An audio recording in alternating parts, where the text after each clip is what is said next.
major common mistake that a landlord makes during this 72 hours time is thinking that the tenant still has the rights to the property.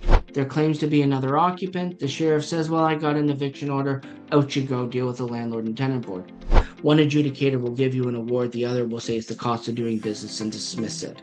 Welcome to this Openroom University class. Today we're tackling one of the most confusing and misunderstood parts of the eviction process in Ontario. What actually happens in the 72 hours after the sheriff enforces the eviction order? Landlords have a lot of questions and there's no shortage of myths. This session is designed to give you clarity, confidence, and the facts. I'm Weiting Bollu, co-founder of Openroom.ca. At Openroom, we collect and organize tenancy court orders across Canada to make rental outcomes transparent and searchable. We also report rent payment behavior to the credit bureaus such as Equifax, helping responsible renters build their credit while ensuring accountability across the rental ecosystem. We believe landlords are service providers who should be offering safe, legal, and compliant homes, while the tenants are responsible customers who should understand and meet their obligations in a lease agreement. Our vision is to create a transparent and connected rental ecosystem. And Openroom University exists to make sure that both sides have the knowledge they need to succeed. I'm joined today by Jordan Nieuwhof, a former licensed paralegal in Ontario and a coach. He has helped thousands of landlords navigate the Landlord and Tenant Board. Jordan specializes in simplifying complex legal processes and correcting the misinformation that often circulates among housing providers. Together, we will go through the most common questions landlords ask about the 72-hour period after sheriff enforcement. Some of these questions would be around, what are your actual rights and responsibilities once the sheriff gives you vacant possession? What must you do regarding the tenant's belongings, and what don't you have to do? And how do you legally manage access, storage, and communicate during the 72-hour window? Then we'll of course talk about the myths landlords believe and Jordan's clear expectations of what the law really requires. These are practical tips that will keep you compliant, protected, and out of trouble. Before we dive in, let's hear a word from our sponsor. As a landlord, making your properties stand out to renters is more important than ever.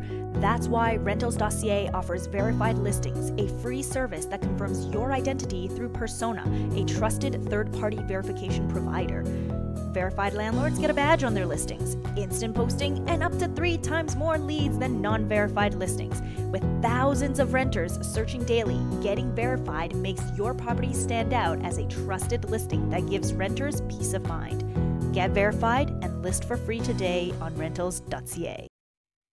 All right, Jordan, ready to go. Today we're talking about the 72 hours after the sheriff eviction. Now, can you tell me or walk us through what happens step by step once a landlord gets an eviction order enforced by the sheriff? But which step are we talking? Is that after the sheriff comes or once the board issues an order? Let's talk about once the sheriff comes, what happens? Okay, so the sheriff comes, the landlord's going to be instructed there by the sheriff to have a set of locks. Once the sheriff executes the eviction by taking the tenants out, the lock is changed by the responsibility of the landlord. The landlord then changes the lock, the sheriff posts a notice on the door, and the property now becomes the landlord's, essentially at that point in time. The stuff inside, the landlord has to provide 72 hours for the tenant to come and get it, or take it out and pay for storage in a unit nearby the rental and then give them access to it for 72 hours. But at this point in time, once the sheriff has posted the notice and the locks are changed, the unit becomes the possession of the landlord again. They don't need to provide 24-hour notice to access or anything like that. And they technically don't actually even have to allow the tenant back inside the rental unit. They could actually pay people to take stuff out and load it into the tenant's trailer, whatever the tenant has there, to come and pick their stuff up. I think that's a key and unique point. It is, in fact, the landlord's property now by rights, by sheriff's order. What they have to do and the responsibility of that of the tenant, or sorry, the landlord, is essentially to provide 72 hours access. And that 72-hour access to the property is property within the house, or the landlord can move that property to a storage unit. Another thing a landlord could do is put a bin outside, a storage bin outside, and load everything into there and give them 72 hours access for that. But if you're looking at a step-by-step guide, number one, the sheriff comes, contacts the landlord on the date, the time that they're coming. Once the sheriff is there, the sheriff's going to ask the landlord if they have a set of keys or a locksmith there to change the locks. He generally won't do the eviction without a lock change, so make sure that the lock change is there. Once the sheriff kicks all the tenants and occupants out of the residential unit, posts a notice, and the landlord changes the locks, the sheriff leaves, and now it's on the landlord to coordinate with the tenant the 72-hour access to get the property. So that's really your step by step. Once the landlord gets the eviction, once the landlord gets the sheriff involved, it's relatively simple. The sheriff coordinates almost everything. Good. Walk us through what exactly is the 72-hour window? The 72-hour window is from the point the sheriff places the notice and then 72 hours thereafter. So essentially 3 days, right? Okay, so 3 days, that is from the time the sheriff's eviction notice says 9:30, that's when it starts, or is it when the sheriff arrives at like 12? Which is the 72-hour counting? There's that's an interesting question because there's a debate on that of which way it goes, and of course there's no divisional order from my understanding, a divisional order at all. Some people will go from the 72 hours that's posted on the notice itself and then attached, and some will say that 72 hours is from when the lock is changed and the tenants are kicked out. It's difficult for the tenants to necessarily prove what time they were evicted at. I always, in my practice, went from when then that time on the notice, as that's the most provable method. Your 72 hours starts then and there. Would the board really care if there was a 2 hour difference and it was 70 hours, not 72 hours? Great question. When the spirit of the law is met, that would arguably be an exceptionally minor breach. Would 2 hours make any sort of notable difference? I would say in a practical circumstance, no, it wouldn't. The intention of the legislator was to give the tenant 3 days to make arrangements with the landlord to remove their property, not necessarily right down to quote unquote 72 hours. So I would use the time that the notice was posted on the notice itself, sorry, that time there Good. versus when the notice was posted, because the time on the notice is provable. When the notice is posted is subjective. No party's probably going to have that specific time. That Very day's good. hectic. That day's busy for both the landlord and the tenant. And was it posted at 9 o'clock, 9:30 a.m., or 10 a.m.? Nobody's really going to know unless they're keeping absolute detailed records. So I'd go with the time that's on the notice itself because that's the time the board will most likely use. And again, would they argue over the discrepancy of an hour when the spirit of everything else was met? Probably not. Good. How is the eviction date and time scheduled with the sheriff? Whoa, that's a great question. The sheriff generally controls that process in its entirety. They don't give the landlord much say when the sheriff is coming out. They'll let the landlord know what time, what day, and what time the sheriff is coming. But generally, there's no calendar to pick an eviction date, and they generally don't communicate with the tenant too much either. This is a sheriff in each sheriff department coming out of the small claims court or a branch of the enforcement's offices dictates their own schedules essentially, and they'll put it on a routine schedule and go ahead and do the eviction. You can get the board to expedite the eviction process so the sheriff takes it faster than others, but the sheriff also has the power to do that themselves as well in their own scheduling process. Does the board order heard for an expedited eviction? Yes, absolutely. Does the sheriff have their discretion on what units they're going to evict prior to other units? Absolutely, 100%. So the landlord doesn't get much say in when the sheriff is coming. They control the power there. They'll notify you and they'll notify the tenants, but this isn't, a restaurant reservation where you can say, I want the sheriff to come Wednesday at 9 a.m. or Wednesday at 1. It doesn't work like that. He's going to give you a date and a window and the landlord's responsibility to coordinate around the sheriff's time. You miss that opportunity, your eviction may be delayed. So I would always take him at the most precedent. The most important thing going on that day is that sheriff's eviction. And I don't care what the landlord has to do to cancel everything to make it happen, but you generally don't want to do some reschedules. So make sure Very you're there good. at the time the tenant at the time the sheriff posts notice and What? informs you he's coming. Be there at the time the sheriff arrives. This is no joke. You gotta be there. Good. Next up, what paperwork or documents does the sheriff require from the landlord before attending the unit for eviction? Oh, okay. Well, generally speaking, this is already done over the counter at the small claims court in which your sheriff jurisdiction applies to you in anywhere in this province. And you're going to have the original order, or what they're calling an original order now. It used to have to be a red sealed order that you had typically mailed from the Landlord and Tenant Board, but with today's on records, the digital order works in almost every single case, and you're going to have that digital or original order, and then you're going to fill out a form at the small claims court offices. This court staff there will help you fill it out, but it's a very basic form. I got this asked all the time. How do you file for the sheriff? It's a very, very basic form that collects some information from you, the landlord, some information about the tenant, and some information about the property. Like, are there any vicious dogs or things like that? So the sheriff can prepare ahead of time. But it's a relatively very basic form, and then the order itself, and then you pay the fee. Once that's done, you've got your original LTB order, you filled out the form at the sheriff's office, and you paid the fee. The court clerk's going to take that, give you a receipt, and then let you know the next steps, which is that's the sheriff will contact you when they're prepared to do the eviction, and they'll generally give you a couple days' notice. Very good. Actual place of residence when you go and meet the sheriff, I would say bring a copy of your order and a copy of the receipt that's paid, just for protection. I've never actually had to use it, but what the heck? Bring it with you, put it in the car. Therefore, if there is an issue that pops up, you can show the sheriff the order and a copy of the receipt proving payment. Is it a requirement? No. Is it good practice to have on hand? Absolutely 100%. In addition, there, do you want to bring out your lease agreement and any ownership documents? That's really truly overkill, but it doesn't necessarily hurt to have those on hand. I wouldn't voluntarily provide that information to the sheriff by any means. Only if there's a serious problem after talking to legal would I maybe want to put those paperwork to the sheriff. And that's so rare. I've never even had it happen. But it's a good idea to have it with you. Sure, why not? Most important, I would say, is the order itself as well as the receipt. Again, I've never had to have it, but it's a good idea to keep that with you. You never know. Good. Sheriff might want. And you don't want to delay this either. What if the sheriff, something came up with the order and the sheriff got to go and contact the office and this and that? Well, if you have that for them, makes it easier. I've never had to produce it, but it's good to have.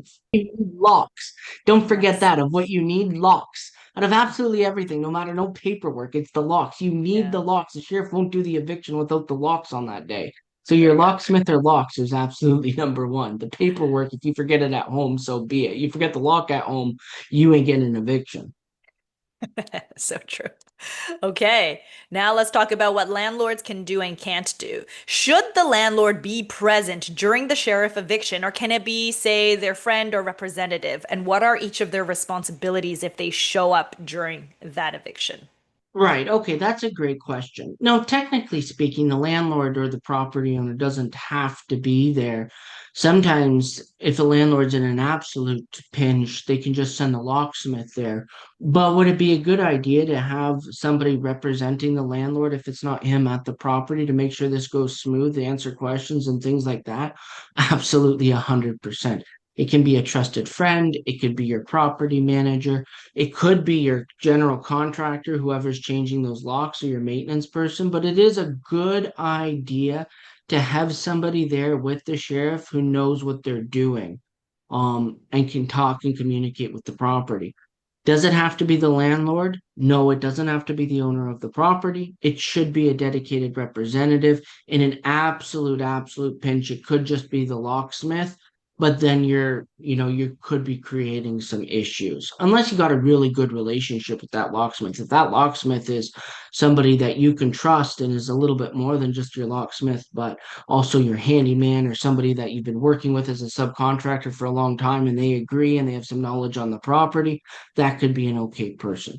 But the point is, you should have a representative there if you can't make it, that knows a bit of the property, knows what's going on, and can help direct or answer questions that the sheriff may have, and sometimes even that the tenants may have.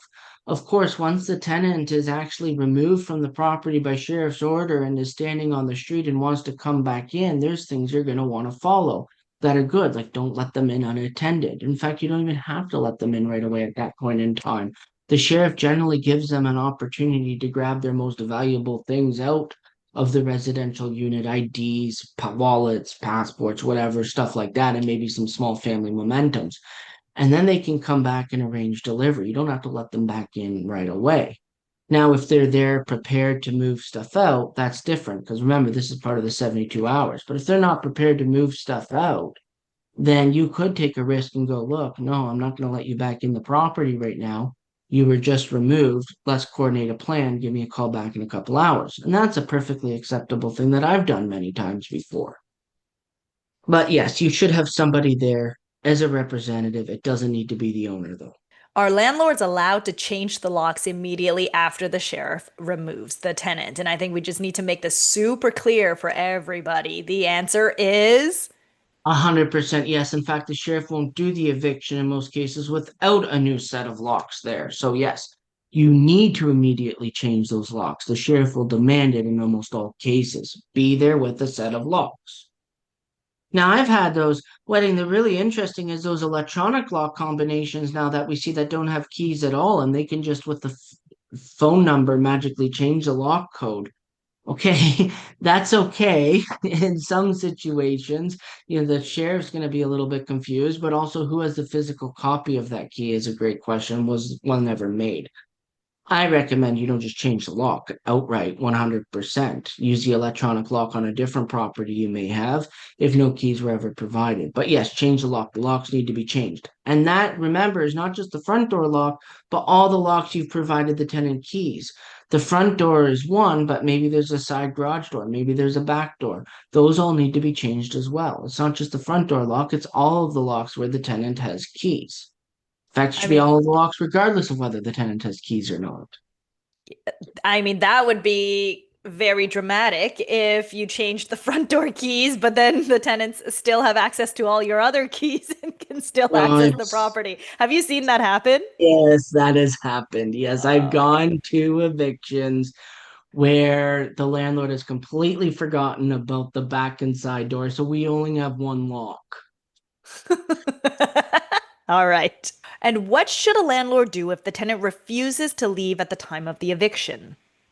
Well, if the sheriff's there, the landlord doesn't have to do anything except sit back because the sheriff's going to take care of it.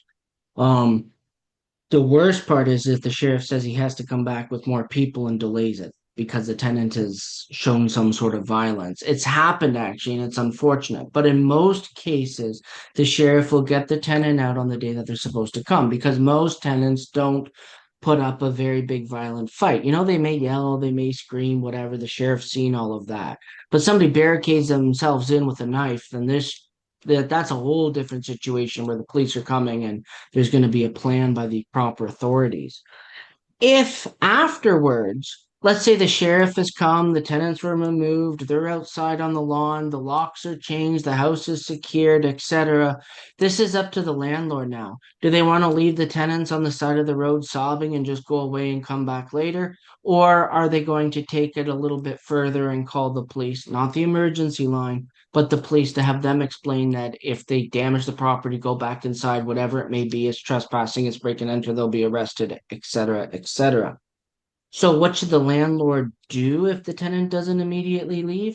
That's going to be a great judgment on behalf of the landlord themselves. If the tenant's outside, the sheriff left, everything's changed, and the tenant's cooperative said, I'm waiting for a friend to come over, the landlord doesn't wait around. Do they just go? Do they send a friend? That's going to be their judgment call. Is likewise, if the tenant's around there screaming and crying and saying, I'm going to break back in after you're gone, well, then the landlord probably shouldn't leave and get the non-emergency police involved and keep a good eye on that property to make sure they actually don't affect that threat to getting back inside. So what should the landlord do after the sheriff's gone, but they won't leave the property is really dependent on the situation of how the tenant is acting and behaving. And in any regards, even if the landlord decides to leave the tenant on the front yard, you should come back and check on the property. And even if the the landlord ends up calling the police and the police come out and talk to the tenant and then everybody leaves, should still come back and check on the property. So it is a good idea to keep a close eye on that property, install some cameras or whatever for those 72 hours. But what does the actual landlord have to do? Not too much if the tenant doesn't leave. The sheriff will handle that. And then after the tenant is out of the residential unit and the locks are changed, it'll either be a police call or the landlord to use their authority and judgment to either stay or eventually leave, depending on the conduct of the tenant. But remember, they can't get back inside. And if they do get back inside after that notice is posted, it is a trespass issue. It is an issue where the police can go back in and pull the tenant out. It's a break and enter or it's a trespass. It's beyond a residential tenancies matter. Even if the police come, let's say the police come and say, oh, it's an RTA matter, you have to go to the board. You have to be assertive as a landlord and go, no, the sheriff was just here. There's a piece of paper on it, or smart landlords taking a picture as well, as showed the police and said the sheriff has just effected an eviction. The tenant went back inside, barricaded them in. They have no right to the property. They were evicted. They are trespassing and they broke and entered into the property if that's the case. But no matter what, they need to be removed. And the landlord may have some arguments with the police, may have to contact their lawyer, paralegal to help get some legal solutions here. Or maybe the landlord goes a bit further and exercises their rights under the Trespass Act and does what we won't say they can do here to review that and how to remove a trespasser from the property. Can the landlord exercise their rights to remove this trespasser from the property? Absolutely, they can. Should they follow the Trespass Act and read it? 100%. If they get back into the property and that individual is removed, can they get charged? Well, the police could technically lay a charge. Will it hold up in court? Probably not, because the tenant's not a tenant, the tenant's a trespasser. It's not an illegal lockout. Do you have to exercise all reasonable force, et cetera, et cetera, et cetera, and follow the law? Absolutely. But is the tenant entitled to the property if they secure possession back? The answer is no. Absolutely not. The police should be removing them. And it'll be up to the landlord what to do if the police refuse to do so. Right. And it's so interesting that you say that the police should be removing them if suddenly the tenants get back into the property, because sometimes it gets hazy. And then when police gets involved, when they find out that it's a landlord and a tenant issue, they automatically try to not get involved. You're 100% right. In so many cases, oh, it's an LTB issue, we're not getting involved. And I hear that all the time, especially when I was in Niagara Falls doing motel issues. It's an LTB issue, we're not getting involved. Well, no, it's under the Innkeepers Act and the board doesn't apply, but we'd have to go to the board to get an order all the time that says it doesn't apply. And then the police. Wow. Now let's talk about belongings. These are some of the questions that we get all the time, Jordan. So first one here, what are the landlord's responsibilities for items the tenant leaves behind during the 72-hour period? Exciting question. Let's first talk about the unhygienic items because the law actually distinguishes between unhygienic items and everything else. Okay. So your unhygienic items can be disposed of immediately without waiting for 72 hours. And what are unhygienic items? I've seen diapers. I've seen a lot. Wait, tell us a few more. So I've seen diapers. I've seen a freezer where there was no power with rotting meat in it that absolutely stenched up the entire property. In the basement of one of the houses, there were dead rats everywhere. I've seen unhygienic matters in just about every single one of the worst and worst cases I have done. Sometimes you open a fridge and it's just full of the most disgusting, absolute mold violated, no power for 3 or 4 days. It's in there. Dirty diapers in hoarding houses can be absolutely worse. It's Okay. special. All of those items can be thrown out immediately without having to wait 72 hours. If it's unhygienic, it can be tossed right away. So garbage, refuse, stuff like that. Use your judgment on what you would consider unhygienic, of course. Items of value, well, those are the ones that need the 72 hours. And the landlord's still responsible preserving this property as if it was theirs. So you can't recklessly go and just throw it out on the lawn and say you got 72 hours.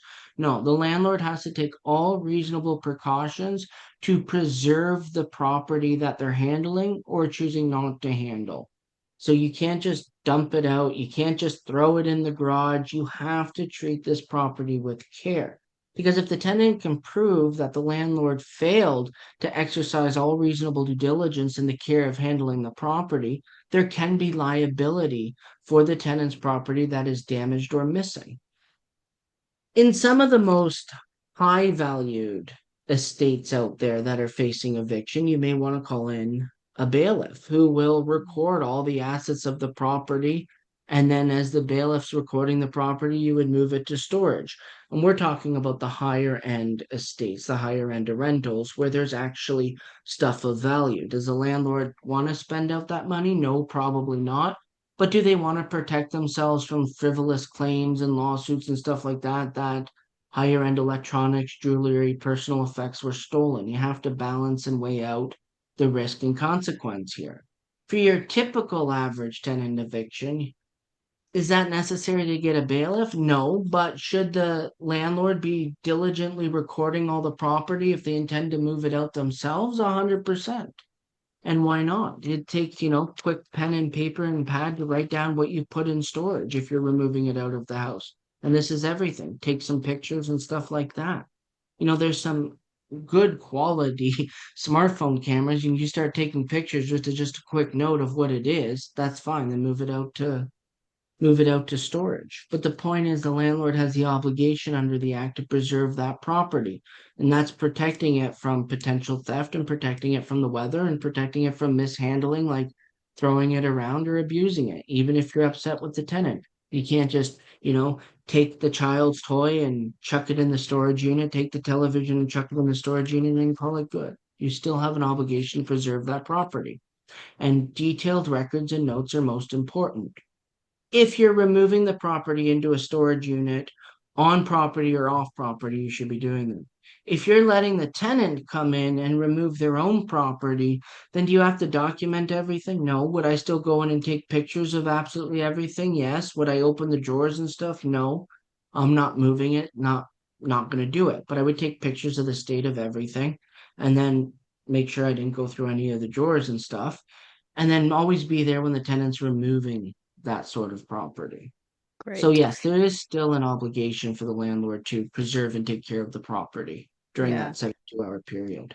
I suppose it also depends on how much is left at the property because in my case, we moved everything into the garage so that they don't have to come in here, go to every single room and try to move everything. But it was also because in my case, they had already moved majority of their items. It was just the last leftover pieces that were there, and I didn't want them going all through the house and possibly damaging a wall while they're moving a mattress, for example. That's right. And putting it in the garage and securing everything to the garage in this case was absolutely brilliant. They had no obligation and no reason to come back into the house at all. They were confined to coming into the garage and moving stuff out of the garage. If your rental unit has a garage and you have some time to spare, I would suggest moving everything into the garage because then you don't have the tenant coming back into the house. Yep. Good stuff. If it's not an option, then lots of volunteers, friends and stuff to be there to supervise the moving of it, unless Yeah. you pay for private security, which some landlords do. Which I ended up doing as well, but that'll be for later. If the tenant doesn't return to collect their belongings within the 72 hours, what happens next? So the landlord should do enough due diligence and attempt to contact the tenant in multiple different ways at multiple different dates and times within the 72 hours. So text message, email, phone call. You probably don't know where they've moved to. So, even posting something on the door with a picture with your contact information is good due diligence. So send them a text, an email, a phone call, and post a notice on the door.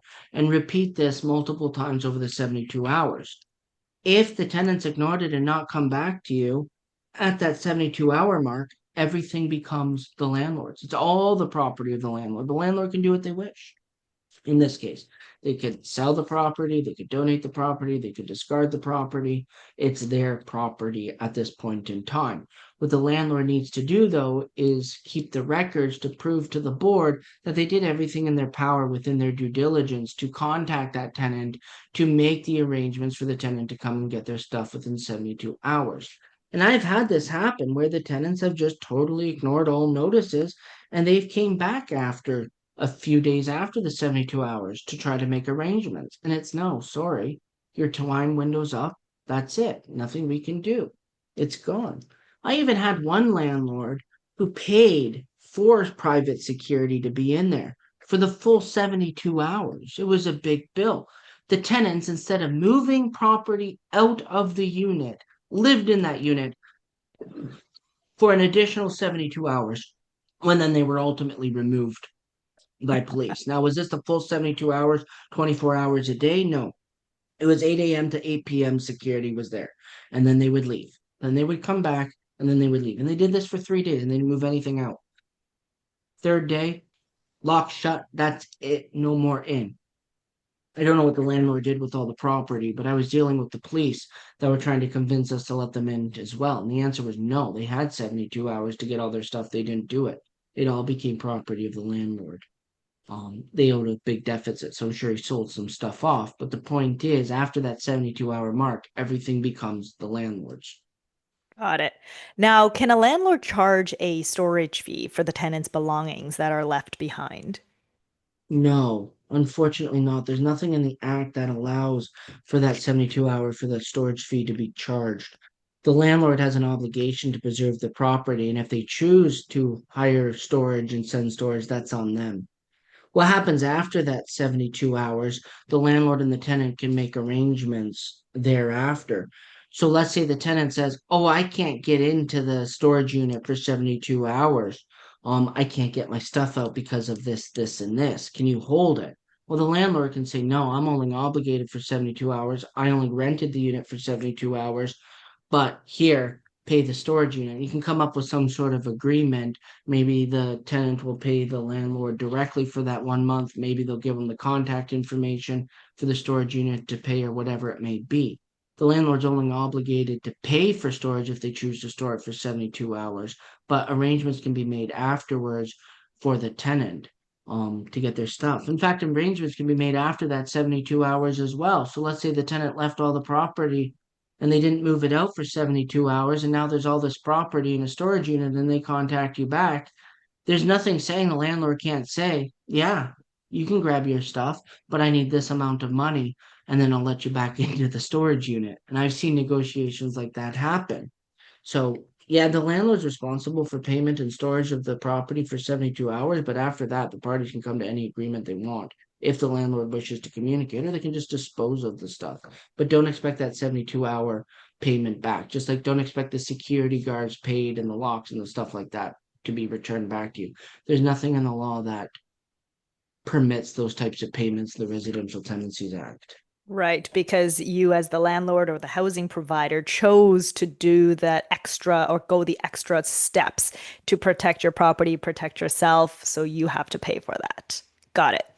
All right. Earlier, you had mentioned about hazardous items or unhygienic items, and you can dispose of that immediately. But what happens if the tenant abandons large furniture?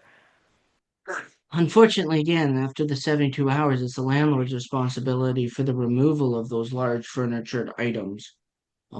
Depending on what it is, the landlord should get creative in selling that or putting it up on Facebook Marketplace for free if they remove it. Like the landlord can mitigate their junk removal and disposal fees quite a bit if they think a little bit strategically for items that have or have retained any sort of value.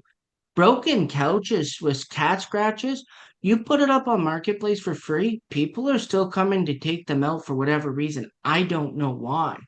But there's always less fortunate people out there that would love to have a couch, even if it is scratched up a bit. So if you don't think it's worth anything and it's going to cost you to dump it, what the heck? Try to put it on Marketplace for free first. Those bigger things. I've seen things go from mattresses to couches to old furniture pieces that the landlord hasn't had to pay to dispose anymore because people have come in and removed them for free. They've taken them for whatever reason they're using them. Right. Well, what So about junk disposal fees? At the end, if you have to clean up all that mess and take away items, can that be charged back to the tenant? the Residential Tenancies Act requires a tenant to keep the residential unit in a state of reasonable and ordinary cleanliness. And that position of reasonable and ordinary cleanliness is up to the board member to make a determination on what was reasonable and what was ordinary in the rental unit. I have seen board members actually dismiss claims of what looks almost like hoarding has cost the landlord money to dispose garbage bags and stuff because essentially it's just the cost of doing business. And I disagree, of course, 100% disagree, but the cost to go for a review and appeal is more expensive than the few $100s it's worth to dispose it. Technically speaking, though, yes, under an L10, because the tenant moved out, the landlord can claim if the unit was beyond reasonable ordinary cleanliness for the cost of disposing these items. But it's up to a board member to award that. You got some good board members that follow the rules, that interpret the rules, that know what they're doing. And then you got a slew of awful, terrible board members that will dismiss their claim. Maybe they're tenants themselves. Maybe they're blind to what ordinary cleanliness actually means, but it's the luck of a draw. But I'd say there's a handful of more terrible adjudicators than there are good ones that would award you for the ordinary cleanliness. This is why we need divisional court to go, this is ordinary cleanliness, this is not ordinary cleanliness. And yes, this is the charges that can come when the state of the house is not ordinary cleanliness, because adjudicators are all over the map on this. One adjudicator will give you an award, the other will say it's the cost of doing business and dismiss it. It's Got it. unfortunate. It's a broken system. For a couple $100, I wouldn't present it in front of an adjudicator because there's more bad ones than there are good. Okay. But can you take this storage fee to, say, small claims court instead of the LTB? No, because of the L10 rules that came out, right? So it's an LTB related matter. The small claims court is Hmm. unlikely to issue an award on that. However, is it possible for the landlord to try under a different tort? It's outside the residential unit. It's about property. There's a disagreement. Yes, it's possible. Is it Okay. likely? No. But what if the landlord and tenant came to a private arrangement about the property? Let's say the landlord was storing the stuff on in a storage unit for 30 days, and the tenant said, you know what, I'm going to pay you for I that see. storage for those 30 days, less the three, and then never remits the money. That could technically go to small claims court. There's a private agreement outside the Residential Tenancies Act for storage of the property, and the tenant breached it. That Hmm. type of claim would most likely be successful. Would you do it over $80 in 30 days? No, probably not. But what if you had a landlord that this what carried on for 6 months or something? Or what if the storage unit then took an issue and it wasn't paid and got them brought into an action? Yes, it's possible to go to small claims court under certain circumstances. Is it wise, advisable? No, probably not. If the Okay. position is right, the amount is right, and the circumstances are right, then yes. What about cleaning fee? Earlier you said that you likely can't, or you'd have to go to the LTB for an L10. Can you go straight to small claims court for cleaning fee? No, that would be under your L10. Yeah. Reasonable cleanliness, Okay. unfortunately. You would Got have it. no chance of going, or very limited, we shouldn't say no, but in theory, you'd have no chance. The application, very limited success you would see in small claims court. They'd most likely kick it back to the LTB, and then the LTB makes a decision on ordinary cleanliness. Was it reasonable? Was it not? Should there be an award, or is the cost of doing business? Okay. All right, now let's jump into security and property access. What should a landlord do to secure their unit during the 72-hour period? Because for me, I remember having cameras and security. What else do you recommend? Absolutely 100%. So get some cameras out there. They're super cheap with some Wi-Fi. Get some Wi-Fi cameras out there. Do you have to have security guards? No, not necessarily. Um, could you, would you, maybe depends on the situation and the circumstances. I would say in this particular issue, cameras are absolutely the best to record anything that may be broken, etc. Could you go as far as boarding up windows? Yeah, technically you could. Would you? I don't know. Most likely not. Do you want to make sure that the front yard and backyard have operating locks on them and locked? Absolutely. And you should also inform your neighbors that, hey, look, the house is empty, the tenants moved out. Let me know right away if you see anything suspicious, and then, call the police, etc. So, neighborhood watch is great on this. The tenants were just evicted, they're not supposed to be here. If you see any suspicious activity or anybody at the house, let me know, especially between the hours of 8 p.m. I'm expected to have nobody there. So neighborhood watch is good. Cameras are good. What other security mechanisms you could put in there? Well, like you indicated, you could hire security guards, make sure all the windows are locked and stuff like that. But that's as far as really would reasonably go. Good. And is the landlord required to give the evicted tenant access during those 72 hours? If so, how should that be handled safely? So, talk through that 72 hours. It's not actually full 72 hours. What is it, Jordan? Because this is so misunderstood. Right. So we're talking about 8 a.m. to 8 p.m. access within that 72 hours to make arrangements to get the property, not a full 72 hours. So don't put what some tenants will do is they'll put 72 hours down on a piece of paper and said, I was here from 10 to 1, and then start deducting the hours on a spreadsheet. That's not how this works. It's reasonable access within 72 hours between 8 a.m. and 8 p.m. for the tenant to remove their belongings. During that time that the tenant is in the rental unit is when you're going to want friends, family, or security there to make sure that the tenants are taking out stuff appropriately. And you can make any arrangements and conditions you see fit on that 72 hours. Yes, it's the landlord's responsibility to make sure that they have access, but it's also the tenant's responsibility to make sure that they're working efficiently to removing this property. It's not a pizza party inside the unit. It's not an opportunity to live there and play video games or do whatever else. They're there for a purpose. It's to remove property. And, I like to see, okay, to the tenant and ask them these questions. Who's coming to the unit? How are you suspecting to move all the property? Is it friends, family, or professionals? What time are you coming? And when are you expecting to leave? And you can probe them on all of these questions. A good tenant will have a plan. A tenant looking to cause problems will be wishy-washy or not cooperative. If the tenant is highly uncooperative, the landlord needs to make a decision. Is it better for them to remove all the property and, put a storage unit in the driveway for 72 hours and tell them to come pick it up there? That's on the landlord on what type of reasonable expenses that they want, as well as what kind of privacy or access they want to the property. There's nothing wrong with putting one of those overnight storage bins on the property and taking the labor with friends and family to move everything in there. In fact, that's what I always recommend. If you don't have a garage, put it in the storage unit on the driveway, give them access for 72 hours, and so be it, so be done. If none of that is possible, then watch out very carefully. When they come in, it's between the hours of 8 a.m. and 8 p.m. when they've made the arrangements. You've probed them. 3 people are coming with a white pickup truck at this time, and we're planning to clean out the property. And then we'll be back the next day at the same time, and we'll be back the next day at the same time. That sort of thing. But you can ask them for their plans, and a reasonable person will give you their plans. If they're not looking at giving you their plans, then the landlord needs to come up with their own plan on how to mitigate any damages to the property and make this go as easy as possible. A covered bin, a sea container basically in the driveway is a really good option. So Mm. between the hours of 8 a.m. and 8 p.m., it's not like you, as a landlord, you need to say, all right, you can pick any time between 8 a.m. and 8 p.m. It can actually be up to the landlord's discretion to say, you know what, I get off work at 3 p.m., so you have 3 p.m. till 8 p.m.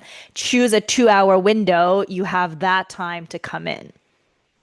Well, technically speaking, yeah, you could make it that restrictive there, but the tenant have an opportunity to file an application or a rights application that they weren't able to reasonably get their property because the landlord was so incredibly restrictive at it.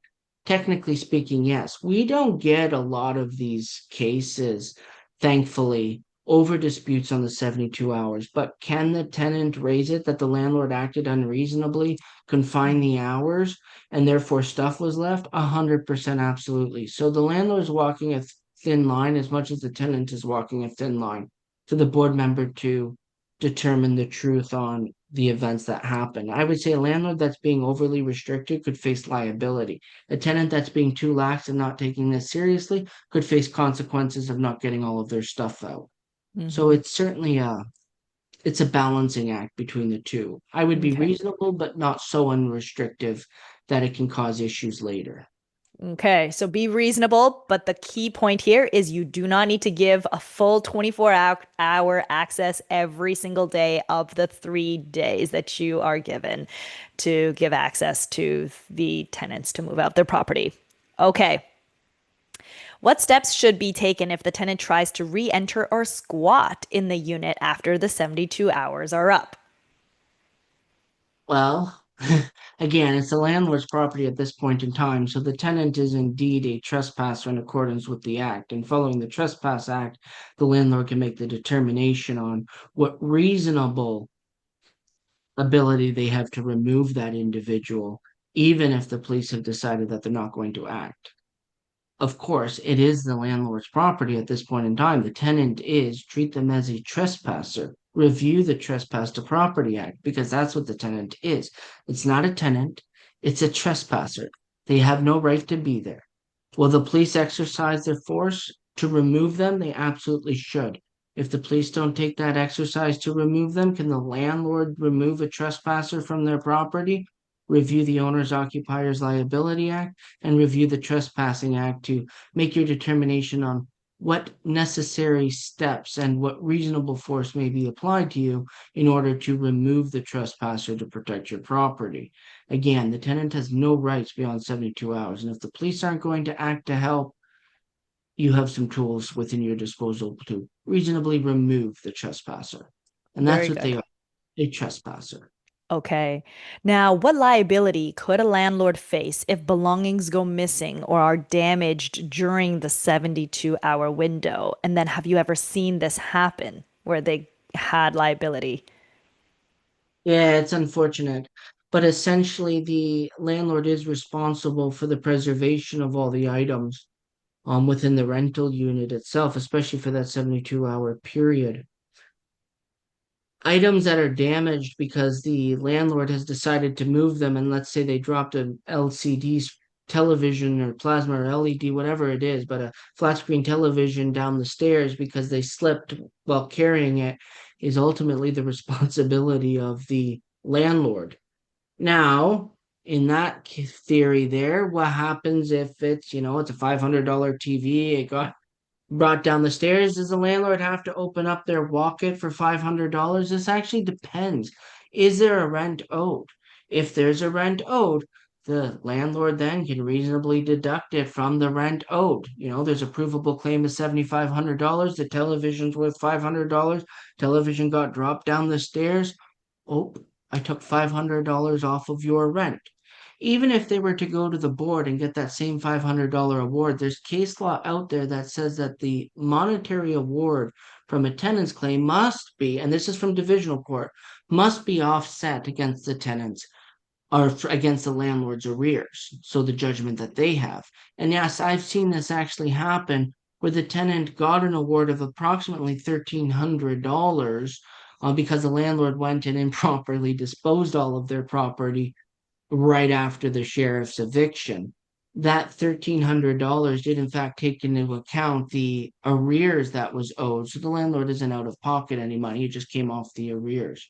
So in this particular case, if the landlord accidentally through the process of moving breaks something of the tenants or purposely breaks something of the tenants, they will be held responsible or could be held responsible for the value of that item is broken.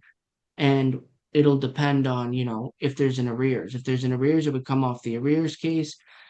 If it's not, let's say it's an N12 eviction or something else and there's no arrears owing, then you know what? The landlord's going to have to write a check to the tenant if there's an action against the landlord at the board and it's successful. So offsetting is a thing, writing a check is another thing. But the point of this is if the landlord breaks some tenant's property, then yes, they can be held responsible innocently or negligently or even recklessly. Got it. Now, what happens if a new person not on the lease is then discovered living in the unit on eviction day? What happens during that time? So I've had this happen a few different times over the years. Okay. In most cases, the sheriff doesn't care because the sheriff is responsible for clearing everybody out of the rental unit that is listed. So everybody's coming out. You can say you're a friend, your family, or whatever, you're gone, you're out. And that is what most landlords are going to face. There claims to be another occupant. The sheriff says, well, I got an eviction order. Out you go, deal with the landlord and tenant board. Clears the house, posts a notice, you're good to go. And that's going to happen in 90% plus of every single landlord that's there when they find somebody that's not recognized that says, oh, I live here now. In the other more complex cases, it's the sheriff's discretion of whether or not to enforce an eviction. And over the years, I had one where the sheriff denied going to the eviction, forced us to go back to the board because the landlord and the occupant signed new agreements that they were going to pay rent. And the sheriff said, I don't know anymore because they had another lease agreement with somebody else that wasn't there. And this turned in from a single family home rental to a bunch of room rentals. So in that case there, the sheriff can exercise their discretion to go, nope, you got to go back to the board. There's something wrong. Most cases, the sheriff will just kick everybody out. But if you had a house, and this sometimes happens in student rentals, and it's the entire house, and then you start renting out rooms, and you've got a sheriff's eviction on the entire house, but they can show that they've made payments as well as has lease agreements for the room, the sheriff is most likely going to exercise their discretion and not do this eviction, sending you back to the board. But in Wow. most cases, if that's not the circumstances, the sheriff's just going to remove everybody. Got it. And are there different rules or risks if children or pets are involved at the time of eviction? Well, this is why the landlord should be honest on the form itself before the sheriff gets there, because these are questions on that form that the sheriff asks. Literally, are there any pets in the property? Are there any minor children in the property? Are there any special circumstances in the property? And the reason why you fill this out truthfully is so that the sheriff can be prepared for things like that are there. Maybe they need to involve somebody else beforehand. But if you lie on the form and those things are detected, then the sheriff can go, look, it's my safety's in jeopardy here. I have to wait and call in backup. Now, would that be for your common dog and your typical dog, your typical cat, all those other animals? No, probably not. But what if this was a rural property with a more exotic animal like a cougar on it? Yes, that has happened. Um, what does the sheriff do in that case and situation? Obviously, animal control should be called ahead of time. But there are problems like that that's faced. So you be truthful on the form. What if there's children left behind? Thankfully, I've never had that, but that would be a child protection services issue. They would deal with it. I have had, in many cases, animals left behind. And unfortunately, what the sheriff does is after the sheriff's evicted the people and there are animals inside, he kind of leaves it on the landlord and the tenants to deal with through either animal control or some other process. Sometimes the tenants will take their animals, leave their animal in the rental unit to find accommodations. And then again, it's up to the landlord and the tenant on what to do. I've had dogs and cats left in the rental units for a period of 72 hours because they haven't claimed their quote unquote property yet. And yes, in civil court, a dog and a cat and another pet is considered property, no different from a television. As we know, there's animal welfare acts and stuff that make that very much different. And then, it still needs water, it still needs food and things like that. But from a civil point of view, a dog and a cat is no different than a television and a refrigerator from ownership and responsibility. It's in the other areas of the act, like the Animal Welfare Act, provincial offenses and stuff like that, where animals are considered much different than obviously a television and a refrigerator. But from the LTB perspective, 72 hours to get out your animals. What do you do when there is a cat left behind? Well, if the cat has food and the cat has water and there's clean litter, Even though the tenant's going to be dealing with it at a different time, the landlord should just leave it at this point. It's got food, it's got water, the tenant's dealing with it. We had one eviction where the tenants abandoned the rental unit and there was a dog inside and it didn't have those necessities, unfortunately. And it was a ring around the rosy to get animal control to do anything. So the landlord didn't want this animal to suffer, even though it was left abandoned with no food and water, ended up feeding it some food and water for that time. Eventually, the animal was in fact removed. But this is where the law kind of escapes the landlord. The landlord doesn't technically have to do anything for the animal that's inside other than call the authorities. And if that animal so happens to die because it's starved to death or dehydrated, the landlord did his due diligence by contacting the proper authorities, animal control, as well as the tenant, and it's out of his hands. There's not unlikely to be any liability to him other than the guilty conscience that an animal has passed away. On the other hand, most people have compassion for these types of animals that are left behind, and if the tenant wants to abandon them, the landlord will often make the arrangements, food, water, and then contact a rescue and things like that, which I've helped with in many different cases in contacting appropriate rescues and whatnot to handle these animals where the tenant doesn't want them anymore. They have no place for them, and they just abandon them.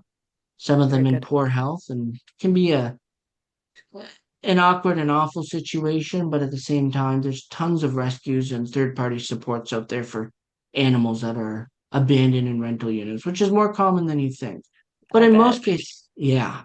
But in most cases, honestly, it's the tenant has a plan to remove the animal. They give it food, they give it water, and if the landlord says, okay, fine, the can stay there overnight or whatever, the animal's gone within that 72 hours because a friend, a family member, or the tenants came and got it. In the Very good. odd case, it's the Oh landlord's man. responsibility. Okay. Want you to tell the audience one more time. What if the tenant is not present at the time of eviction and doesn't respond within the 72 hours? Well, everything in the rental unit, including that cat or dog at this point in time, becomes the property and the responsibility of the landlord.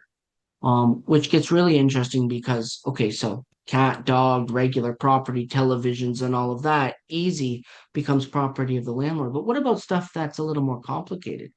Boats, vehicles, Hmm. trailers that are left Ooh. on the property. Don't Yeah. see that too often, but sometimes they are in fact left on the property. So if you want the easy way out and you don't want to deal with it, your local tow company, storage company, or whatever like that, here's a sheriff's order. It's not supposed to be here. You call them, it gets taken away. Bylaw generally says, sorry, it's not on private property. I deal with the street. You'll have to do something, but can be influenced to help convince a tow operator to take that vehicle, that trailer, whatever, off the property. The small claims court doesn't have the actual ability to change ownership because that, unfortunately, what it essentially comes down to is not an equitable remedy that small claims court has, which generally can only do the return of property or issue monetary awards. They don't have the ability to order a transfer of ownership. That you'd have to go to Superior Court for. But there are also abilities under the Repair, Storage, and Lien Act that could come into effect, as well as rules that could come to effect if you're storing the property, as well as the Consumer Protection Act, depending on what type of agreement you have. And in this case, you most likely will have an agreement to store a vehicle, trailer, boat, motorhome, RV, or whatever else may be on the property itself. It can be a little more tricky to navigate if you, especially if you want to retain it or keep it. If you just want to get rid of it, then your local storage unit with a tow truck will come under enough convincing to come and take it away, impound it, and they'll follow the law to deal with it. But if you want to retain it, it gets a bit more tricky.